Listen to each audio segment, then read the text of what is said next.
Good morning, જય શ્રી રામ. આજે તમારા વ્લોગનો 7મો દિવસ ને આજે હતી મહાશિવરાત્રી, એટલે હું થઈ ગયો તો નાહી ધોઈને ફાઇનલી. ત્યારબાદ મેં લઈ લીધો મારો સીન કેવો લાગુ.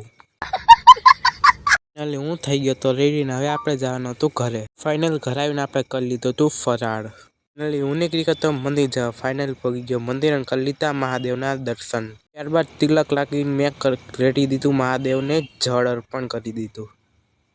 હનુમાનજીના દર્શન કર્યા બાદ હવે આપણે ગણપતિના દર્શન કરી લીધા. ત્યારબાદ આપણે કરી લીધા મિની હિમાલયના દર્શન. હવે આપણે જવાનું હતું ઘર સાઈડ. ફાઇનલ આપણે નીકળી ગયા હતા ઘરે જવાના. હવે આપણે જવાનું હતું ફ્રી મેડિકલ ચેકઅપ કેમ્પમાં. આપણે ફાઇનલી પગ ગયા હતા અને આપણે બધાય નથી આપણે આંખોને આપણે આપી દીધા હતા ટીપા.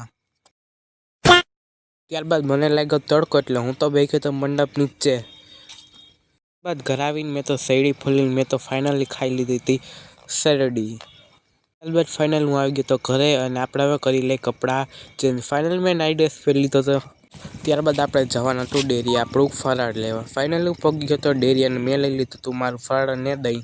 ફાઇનલ બે ગયો તો ફરાળ કરવાની. ત્યાર પછી મેં પી લીધી શિવજીની પ્રસાદી. પછી ઘરે આવીને હું તો બેસી ગયો લખવાનું. મેં તો લખ્યું 2 કલાક.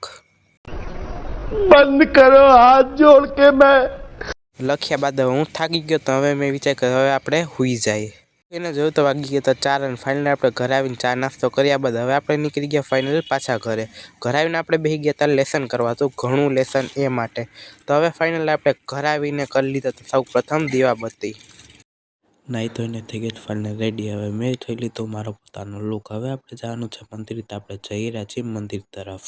ત્યારબાદ ફાઇનલ હું પગી તો મંદિરે. ત્યાં તો થઈ ગઈ હતી આરતી શરૂ. ફાઇનલ હું પગ્યો તો આરતીમાં. ત્યારબાદ મેં લઈ લીધી ફટાફટ આરતી.